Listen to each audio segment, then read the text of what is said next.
Now let us start with the figure of merit of a galvanometer. So let us understand first circuit diagram.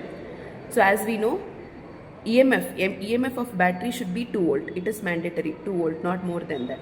So in the observation also they have given EMF of battery is 2 volt. Almost in every experiment we are using EMF to be 2 volt only. It can be diode or the first two experiment, that is resistance and resistivity. In that also the battery EMF is 2 volt. So keep that in your mind. Now you can see the negative of the battery has to connect to the high resistance. This is the high resistance. Okay, so this is the high resistance box. Another end of the resistance box has to connect to key.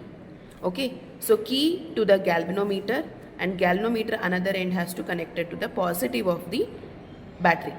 Okay, so we have done with this part. Now one more wire we have to start with the galvanometer. That means 2 wires from the galvanometer. So from galvanometer to the shunt resistance, that is small resistance box. Then another end to key to the galvanometer. Here also 2 wires will be there. Here also 2 wire, here also 2 wire. So this is how we have to connect. Same way we have done connections. You can see here.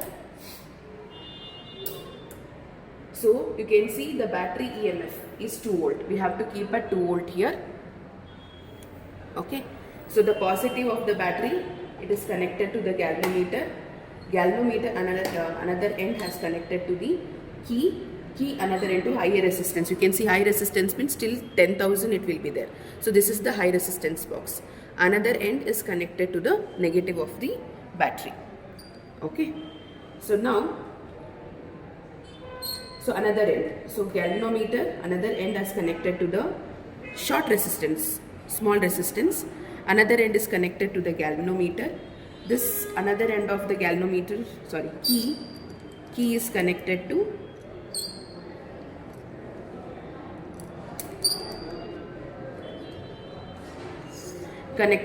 the galvanometer.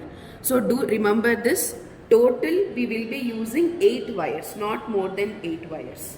Okay. Now let us see. Now let's switch on. Now we can see that at what resistance I am getting 30 deflection, that we have to see. It is completely trial and error. So you have to remove certain keys from the resistance box such that I should get a 30 in the galvanometer. So I have removed 2000, 1000, that is 3000, 3400 I am taking. So I will be writing in the tabular column. Okay, the first reading, how much? 3400. So R is 3400 ohms. Now for that, how much deflection I am getting? 30. Now half deflection means I should get 15. Now what you have to do? You have to switch on key 2. So key 2, if you will put key 2, you can see that I am getting a 0 deflection here. So now I have to remove keys from shunt resistance such that I will get half deflection, that is 15 I should get, because initially I got 30, now it should be 15. So I will be removing some 100. So make sure that all keys are tight. So you can see I am exactly getting 15 for 100 ohms in shunt box. Okay, so this is important. Now I will be writing S value. S value is 100 here. So this is your first reading. Then you have to calculate G, that is the resistance of the galvanometer, and figure of merit K. So second reading, what you will be doing. So since initially I took as 30 deflection, now I have to get 28. So for how much resistance I will get 28, let us see.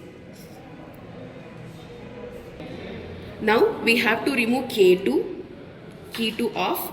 Then you can see I have to bring it to 28. So you can see I have removed 3500, 600. So 3600 I am getting 28 as a deflection over here. Now put K2. Switch on key 2. Okay. So again you are getting back 14 in the deflection in the galvanometer. So it's 14 I am getting it over here.